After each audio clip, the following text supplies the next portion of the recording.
Greetings, friends. I am Vitaly Polymenov. The Ministry of Finance of the People's Republic of China announced an additional 50% tariff on all American products delivered to China. Thus, the total tariff for products from the United States delivered to the territory of the People's Republic of China will amount to 84% compared to the 104% tariff that was introduced in total by American President Donald Trump, along with other tariffs for all countries worldwide. Naturally, the tariff for the People's Republic of China is the largest and most staggering, and the reaction of the Chinese leadership demonstrated that the chairman of the PRC, Xi Jinping, is ready to accept this challenge from Donald Trump. The United States Secretary of the Treasury, Scott Bessent, called China the biggest violator in global trade.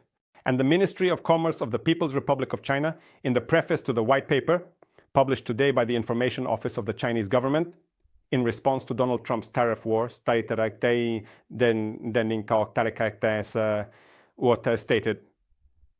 tariffs have never solved the problems of the United States itself. And this is demonstrated by both history and economic practice. There are currently no grounds for the parties to begin real negotiations that should reduce the level of pressure Washington exerts on Beijing and Beijing on Washington. Moreover, I get the impression that the chairman of the People's Republic of China, Xi Jinping, is actually interested in escalating the economic conflict with the United States. China is experiencing significant economic difficulties, and it would be extremely unpleasant for the leader of the PRC if his compatriots believed that this was due to failures in the economic policy of the Communist Party itself, both during the so-called zero-tolerance policy towards the coronavirus and in the subsequent years. However, blaming the Trump administration for economic aggression and shifting all responsibility for the social problems of the Chinese onto the Americans is exactly what might be necessary for the Chinese leadership right now. Moreover, it is evident that much less product is supplied from the United States to China than from China to the United States. Yes, of course, it will not be easy for the Chinese economy to find new markets for selling its products. But American consumers will also have to get used to a completely different level of prices for the familiar goods and services. Services, of course, will also become significantly more expensive, depending on the cost of goods. And Americans are yet to face startling revelations showing just how dependent the US economy and consumer market were on supplies from the People's Republic of China. And Xi Jinping can expect that social instability in the United States, a democratic country, might compel its leadership to make far more significant concessions to China than social instability in the People's Republic of China. Especially since, for now, considering the level of the security apparatus in the PRC and its readiness to handle any protests that might potentially arise. Amid the deteriorating living standards of PRC citizens, it simply does not seem likely. However, the administration of the US president will have to face, if not protests, then at least a significant drop in the popularity ratings of Donald Trump and the entire Republican Party, which is extremely undesirable for the administration in the context of preparing for the midterm elections to Congress.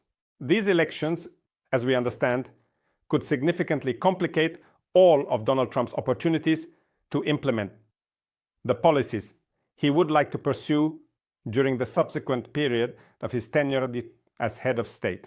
But that is a future prospect. For now, we find ourselves in the epicenter of a full-scale trade war, a war that could, of course, potentially lead to military confrontations. For now, again, there is no prospect for such military confrontations. The presence of American ships off the coast of Panama is explained by joint exercises between the United States and Panama for the protection of the Panama Canal. These exercises were agreed upon by the US Secretary of Defense Pete Hegseth with the leadership of Panama during his visit to the country. And it is unlikely that China will be able to protect the interests of its companies that controlled part of the Panama Canal ports, even if these companies cede this control to companies from the United States outside the prerogatives of Panamanian law.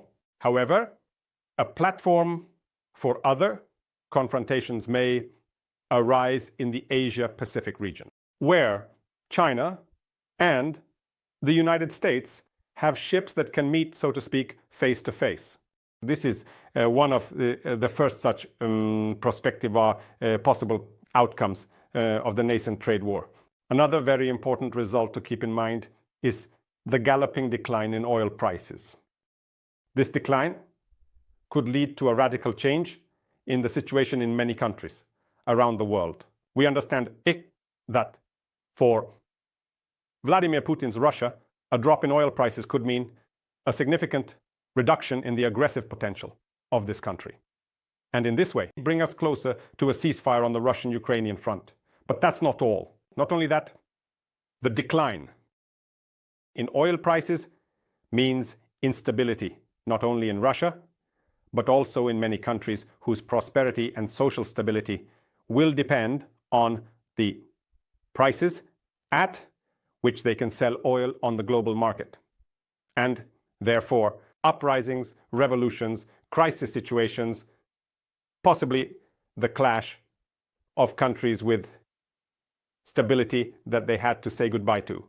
All this is a prospect for the next few, not even years, but possibly months, if the Chinese-American trade war intensifies with each passing day.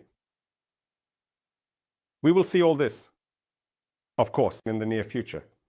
And most importantly, what we will not see, and what we will most likely not see, are efforts by Washington and Beijing to form even a delegation that could discuss the pressing issues. The President of the United States, Donald Trump, is not interested in this, and neither is the Chairman of the People's Republic of China, Xi Jinping.